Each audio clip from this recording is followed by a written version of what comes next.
tanggal 24 Maret, hari ke-84. Bacaan 2 Samuel pasal 1 sampai dengan pasal 4. Daud Raja Yehuda.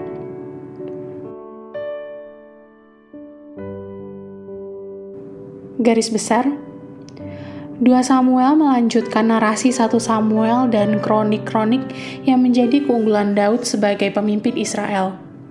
Setelah berduka atas kematian Saul dan Yonatan, Daud mengambil alih tata sebagai raja atas Yehuda. Tetapi dinasti Saul tidak akan diganti tanpa perlawanan. Ishobet, anak Saul, mengklaim tata Israel memulai 7 tahun perang berdarah sipil, intrik, pembelotan, pembunuhan, ketegangan, faksi saingan, dan pemberontakan. Ketika akhirnya oposisi telah dipadamkan, Daud memerintah sebagai raja atas kerajaan yang bersatu.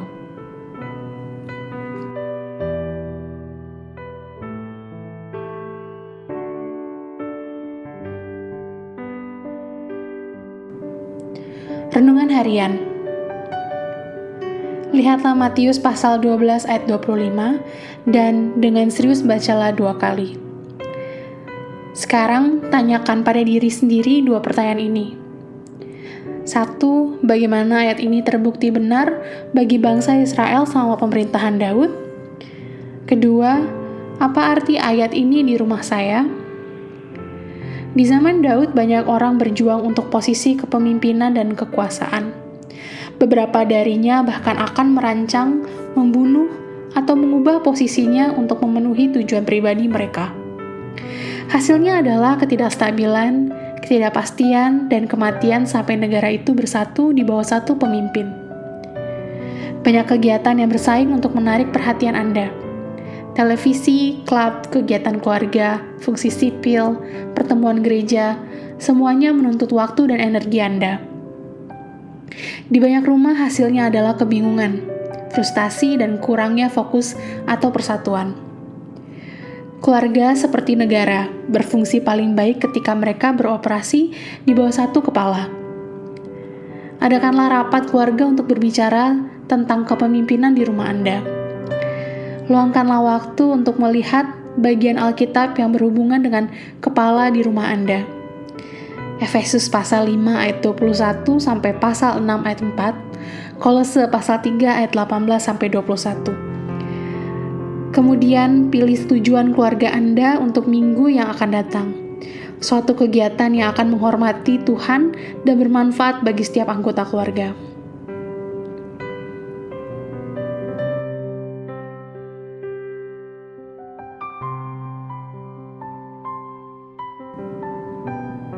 Altar keluarga akan banyak mengubah sebuah keluarga.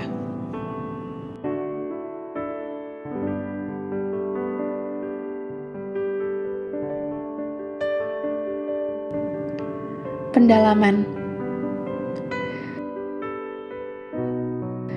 Tangisan Daud, 2 Samuel pasal 1 ayat 11. Perkabungan yang mendalam untuk Saul berasal dari orang-orang yang telah dibenci dan dianiayanya paling parah.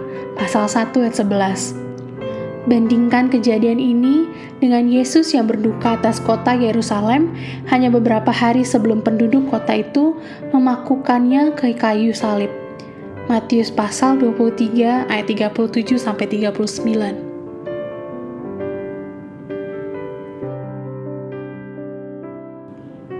Lebih kuat dan lebih lemah. 2 Samuel pasal 3 ayat 1. 2 Samuel pasal 3 ayat 1 mengatakan bahwa keluarga Daud semakin kuat sementara keluarga Saul menjadi semakin lemah. Untuk membuktikan hal itu, beberapa ayat berikutnya menggambarkan keturunan Daud yang berlimpah melalui istri-istrinya. Pasal 3 ayat 2-5. Hal ini kontras dengan penurunan keluarga Saul yang calon penggantinya, Ishobet, mengalami penghinaan kehilangan selir dari pemimpin militernya. Pasal 3 ayat 6-8. Amin. Tuhan Yesus memberkati.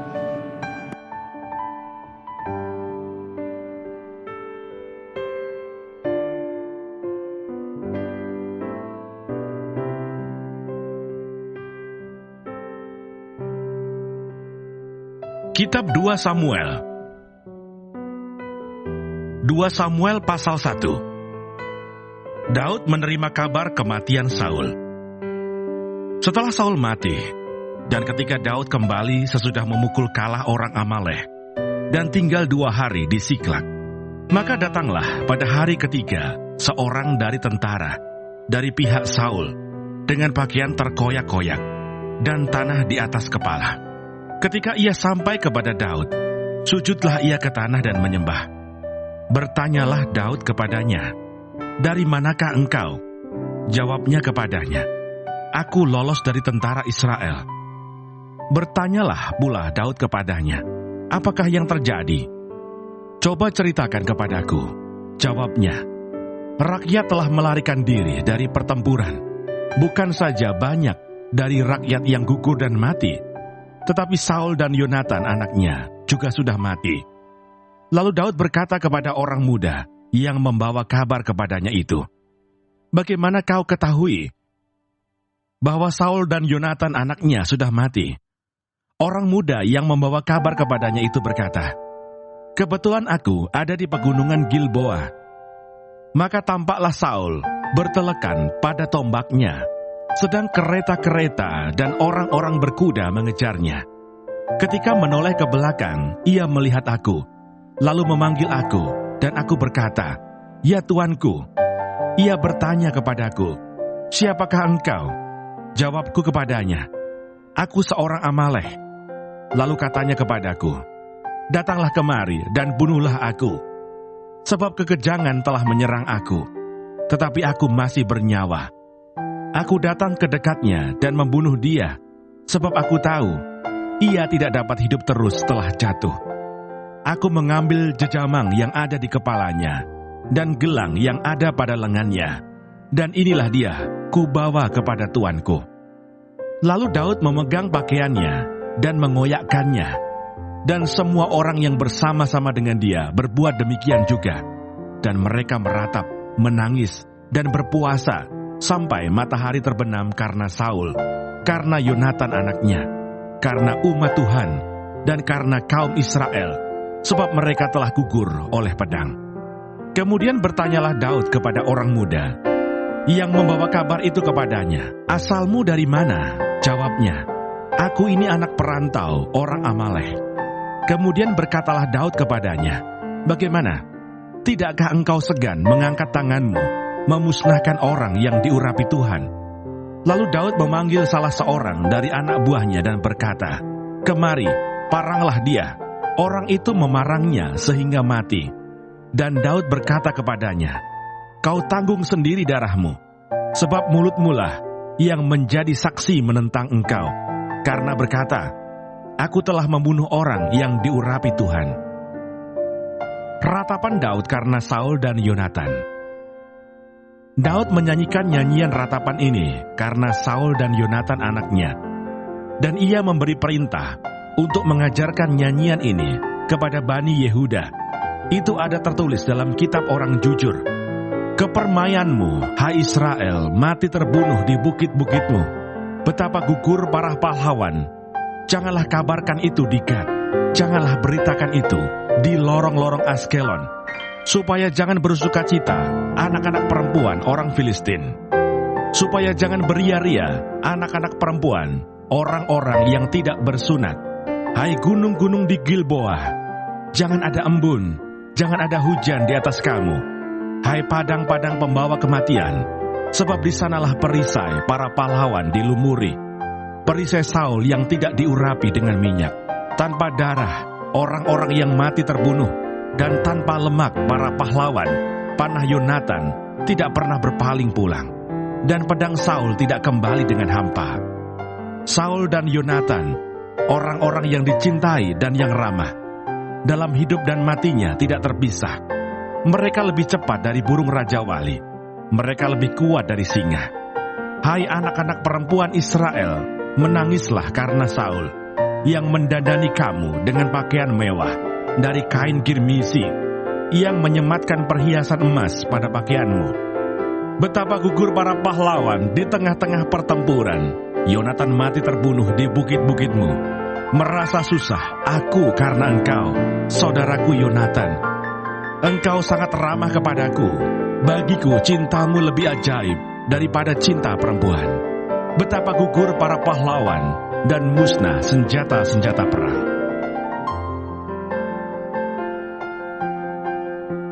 Dua Samuel pasal 2. Daud menjadi raja atas Yehuda. Kemudian bertanyalah Daud kepada Tuhan, katanya, "Apakah aku harus pergi ke salah satu kota di Yehuda?" Firman Tuhan kepadanya, "Pergilah." Lalu kata Daud, "Kemana aku pergi?" Firman-Nya, "Ke Hebron." Lalu pergilah Daud ke sana dengan kedua istrinya, Ahinoam, perempuan Yisrael, dan Abigail, bekas istri Nabal, orang Karmel itu. Juga Daud membawa serta orang-orangnya yang mengiringinya, masing-masing dengan rumah tangganya, dan menetaplah mereka di kota-kota Hebron. Kemudian datanglah orang-orang Yehuda, lalu mengurapi Daud di sana menjadi raja atas kaum Yehuda. Ketika kepada Daud diberitahukan bahwa orang-orang Yabes Gilead menguburkan Saul, maka Daud mengirim orang kepada orang-orang Yabes Gilead dengan pesan, "Diberkatilah kamu oleh Tuhan, karena kamu telah menunjukkan kasih-Mu kepada tuanmu Saul dengan menguburkannya. Oleh sebab itu, Tuhan kiranya menunjukkan kasih dan setianya kepadamu. Aku pun akan berbuat kebaikan yang sama kepadamu. Karena kamu telah melakukan hal yang demikian, kuatkanlah hatimu sekarang, dan jadilah orang-orang yang gagah perkasa. Sekalipun tuanmu Saul sudah mati, dan aku telah diurapi oleh kaum Yehuda menjadi raja atas mereka." Peperangan antara Daud dan Isi-Boset. Abner bin Ner, panglima Saul, telah mengambil Isi-Boset anak Saul dan membawanya ke Mahanaim, serta menjadikannya raja atas Gilead, atas orang Asyuri, atas Yisrael, atas Efraim, dan atas Benyamin, bahkan atas seluruh Israel. Isi-Boset bin Saul berumur 40 tahun pada waktu ia menjadi raja atas Israel, dan ia memerintah 2 tahun lamanya. Hanyalah kaum Yehuda yang mengikuti Daud, dan lamanya Daud memerintah di Hebron atas kaum Yehuda adalah 7 tahun dan 6 bulan. Lalu Abner bin Ner dengan anak buah Isi-Boset bin Saul bergerak maju dari Mahanaim ke Gibeon. Juga Yoab, anak Zeruya, dan anak buah Daud bergerak maju. Mereka saling bertemu di telaga Gibeon, lalu tinggal di sana. Pihak yang satu di tepi telaga sebelah sini, dan pihak yang lain di tepi telaga sebelah sana. Berkatalah Abner kepada Yoab, "Biarlah orang-orang muda tampil dan mengadakan pertandingan di depan kita." Jawab Yoab, "Baik." Lalu tampillah mereka dan berjalan lewat dengan dihitung 12 orang dari suku Benyamin, dari Isi-Boset anak Saul, dan 12 orang dari anak buah Daud.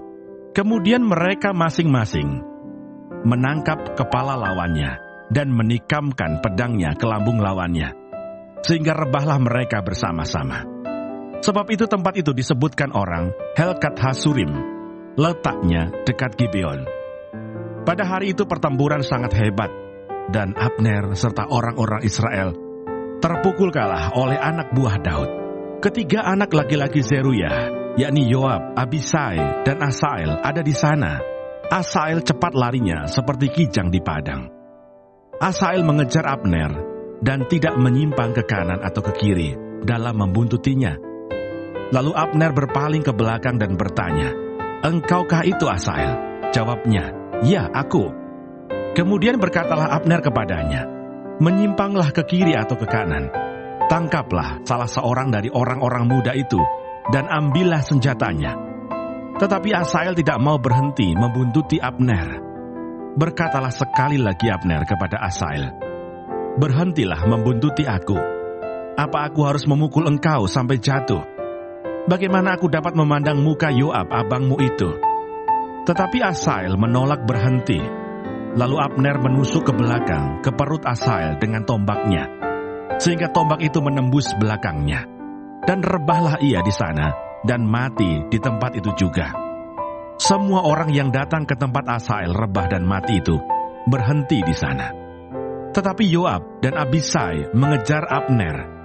Ketika matahari masuk dan mereka sampai ke dekat Bukit Ama yang ada di sebelah timur Giah, ke arah padang gurun Gibeon, berhimpunlah Bani Benyamin di belakang Abner, menjadi satu gabungan dan bersiap-siap di puncak sebuah bukit. Berserulah Abner kepada Yoab, "Haruskah pedang makan terus-menerus? Tidak tahukah engkau bahwa kepahitan datang pada akhirnya? Berapa lama lagi engkau tidak mau mengatakan kepada rakyat itu, supaya mereka berhenti memburu saudara-saudaranya?" Jawab Yoab, "Demi Allah yang hidup, sekiranya engkau berbicara tadi, maka tentulah sudah dari tadi pagi rakyat menarik diri dari memburu saudara-saudaranya." Lalu Yoab meniup sangkakala dan seluruh rakyat berhenti. Mereka tidak lagi mengejar orang Israel dan tidak berperang lagi. Semalam-malaman, Abner dan orang-orangnya berjalan melalui Araba Yordan, menyeberangi sungai Yordan, berjalan terus hampir sepanjang siang, lalu sampai ke Mahanaim. Ketika Yoab berhenti memburu Abner dan menghimpunkan seluruh rakyat, ternyata 19 orang dari anak buah Daud hilang termasuk Asael. Tetapi anak buah Daud menewaskan dari suku Benyamin, dari orang-orang Abner, 360 orang. Mereka mengangkat mayat Asael dan menguburkannya di dalam kubur ayahnya yang di Bethlehem. Kemudian berjalanlah Yoab dan orang-orangnya semalam-malaman itu dan sampai ke Hebron ketika hari sudah terang. 2 Samuel pasal 3. Peperangan antara Daud dan Isi-Boset. Peperangan antara keluarga Saul dan keluarga Daud berlarut-larut. Daud kian lama kian kuat, sedangkan keluarga Saul kian lama kian lemah. Anak-anak lelaki Daud. Di Hebron lahirlah bagi Daud anak-anak lelaki. Anak sulungnya ialah Amnon dari Ahinoam, perempuan Yisrael. Anaknya yang kedua ialah Kileab dari Abigail, bekas istri Nabal orang Karmel. Yang ketiga ialah Absalom, anak dari Maaka, anak perempuan Talmai, Raja Gesur. Yang keempat ialah Adoniah, anak dari Hagit. Yang kelima ialah Sefaca, anak Abital. Dan yang keenam ialah Yitream dari Egla, istri Daud. Semuanya ini dilahirkan bagi Daud di Hebron. Abner memihak Daud. Selama ada peperangan antara keluarga Saul dan keluarga Daud, maka Abner makin mendapat pengaruh di antara keluarga Saul. Saul mempunyai gundik yang bernama Rispa. Dia anak perempuan ayah. Berkatalah Isi-Boset kepada Abner, "Mengapa kau hampiri gundik ayahku?" Lalu sangat marahlah Abner karena perkataan Isi-Boset itu, katanya, "Kepala anjing dari Yehudakah aku? Sampai sekarang aku masih menunjukkan kesetiaanku kepada keluarga Saul ayahmu, kepada saudara-saudaranya, dan kepada sahabat-sahabatnya. Dan aku tidak membiarkan engkau jatuh ke tangan Daud. Tetapi sekarang engkau menuduh aku berlaku salah dengan seorang perempuan. Kiranya Allah menghukum Abner, bahkan lebih lagi daripada itu, jika tidak kulakukan kepada Daud, seperti yang dijanjikan Tuhan dengan bersumpah kepadanya, yakni memindahkan kerajaan dari keluarga Saul dan mendirikan tahta kerajaan Daud atas Israel dan atas Yehuda, dari Dan sampai Berseba." Dan Isi-Boset tidak dapat lagi menjawab sepatah kata pun kepada Abner karena takutnya kepadanya. Lalu Abner mengirim utusan kepada Daud dengan pesan, "Milik siapakah negeri ini? Adakanlah perjanjian dengan aku, maka sesungguhnya aku akan membantu engkau untuk membawa seluruh orang Israel memihak kepadamu." Jawab Daud, "Baik, aku akan mengadakan perjanjian dengan engkau. Hanya satu hal ku minta daripadamu, yakni engkau tidak akan menghadap aku, kecuali jika engkau membawa lebih dahulu Mikal, anak perempuan Saul, apabila engkau datang menghadap aku." Daud mengirim utusan juga kepada Isi-Boset anak Saul dengan pesan, "Berikanlah istriku Mikal yang telah kuperoleh dengan 100 kulit katan orang Filistin." Lalu Isi-Boset menyuruh mengambil perempuan itu daripada suaminya, yakni Paltiel bin Lais, dan suaminya berjalan bersama-sama dengan dia. Sambil mengikuti dia dengan menangis sampai ke Bahurim, lalu berkatalah Abner kepadanya, "Ayo pulanglah." Maka pulanglah ia. Sementara itu berundinglah Abner dengan para tua-tua orang Israel, katanya, "Telah lama kamu menghendaki Daud menjadi raja atas kamu. Maka sekarang bertindaklah, sebab Tuhan sudah berfirman tentang Daud demikian, dengan perantaraan hambaku Daud, aku akan menyelamatkan umatku Israel dari tangan orang Filistin dan dari tangan semua musuhnya." Abner berbicara dengan orang Benyamin.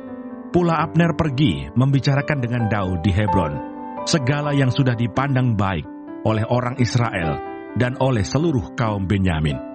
Ketika Abner datang kepada Daud di Hebron bersama-sama 20 orang, maka Daud mengadakan perjamuan bagi Abner dan orang-orang yang menyertainya. Berkatalah Abner kepada Daud, "Baiklah, aku bersiap untuk pergi, mengumpulkan seluruh orang Israel kepada tuanku raja, supaya mereka mengadakan perjanjian dengan tuanku, dan tuanku menjadi raja atas segala yang dikehendaki hatimu." Lalu Daud membiarkan Abner pergi, dan berjalanlah ia dengan selamat. Abner dibunuh oleh Yoab.